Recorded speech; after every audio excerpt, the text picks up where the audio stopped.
La surface de l'eau est calme. Tu regardes. Et tu ne vois rien. Mais lui, il te regarde déjà. De loin. Et depuis un autre temps. Ce n'est pas un crocodile ordinaire. C'est un crocodile marin. Le plus grand, le plus puissant, le plus dangereux des reptiles vivants. Un vestige préhistorique. Le descendant des monstres qui ont survécu aux dinosaures. Et il chasse encore. Y compris les humains. Un géant gris, jusqu'à 7 mètres de long et plus d'une tonne. Sa mâchoire, un piège armé de 60 dents, capable d'écraser un os en un seul claquement. Sa force de morsure dépasse les 2 tonnes, plus que celle d'un grand requin blanc.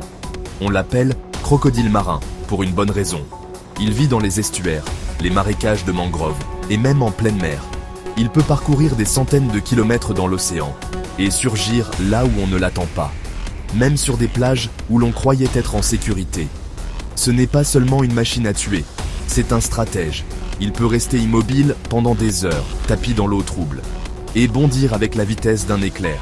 Il a une excellente mémoire, une capacité d'apprentissage, et surtout, il s'adapte, ce qui fait de lui non pas un prédateur, mais un chasseur parfait. En Australie, on le craint, et on le respecte.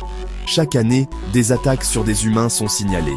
Dans les mythes aborigènes, il est le gardien entre 2 mondes, entre la terre et l'eau, entre les vivants et les morts. Le crocodile marin n'est pas juste un animal. C'est un écho d'un temps ancien. Une créature qui se souvient d'une époque où l'homme n'existait pas encore et qui pourrait bien survivre à notre disparition. Abonnez-vous pour découvrir d'autres animaux qui ne devraient pas exister et qui pourtant existent.